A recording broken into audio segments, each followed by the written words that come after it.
Bonsoir à tous. Monsieur le président du jury, vous devez être quelque part en face de moi, cher Guillaume Canet, mesdames et messieurs, chers amis, c'est un immense plaisir de pouvoir ce soir, avec la complicité de Bruno Bard et des équipes du Festival de Deauville, vous remettre la distinction numérique de l'INA, un hommage unique en son genre que tenait à vous rendre l'Institut national de l'audiovisuel. Alors, qu'est-ce que la distinction numérique de l'INA? Eh bien, en quelques mots, c'est une tablette numérique où nous avons réuni pour vous toutes, absolument toutes, les archives que nous conservons de vous depuis le début de votre carrière, soigneusement préservées, des centaines d'extraits de radio, de télévision. Depuis l'une de vos premières apparitions sur le petit écran, c'était en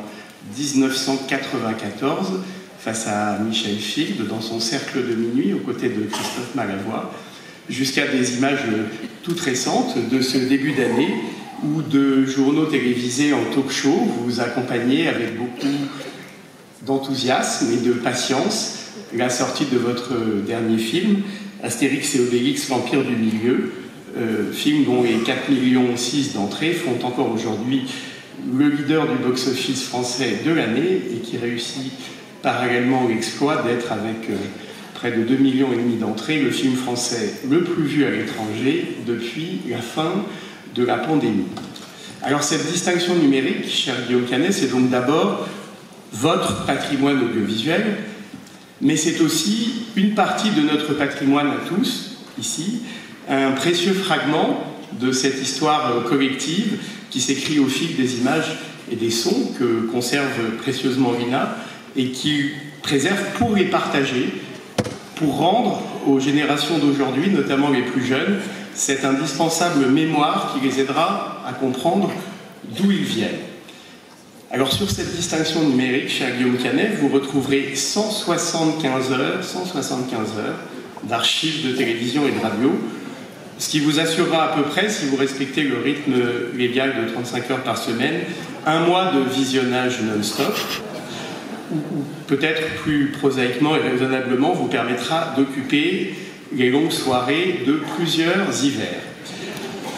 Mais vous y retrouverez surtout, au fil de presque 30 ans d'archives,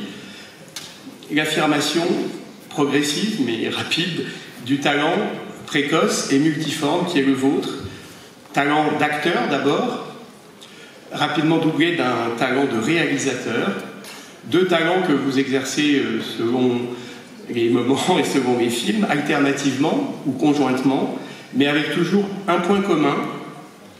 ne jamais avoir peur de vous mettre en risque. Peut-être parce que, au fond, le risque, il est inhérent à l'un de vos autres talents, un talent de toujours, celui du cavalier émérite que vous êtes. Alors, comme nous le verrons dans quelques instants, au travers des extraits que vous avez bien voulu nous autoriser à partager avec le public de Deauville, on comprend mieux aussi, à vous regarder et à vous écouter, la complexité de votre rapport au cinéma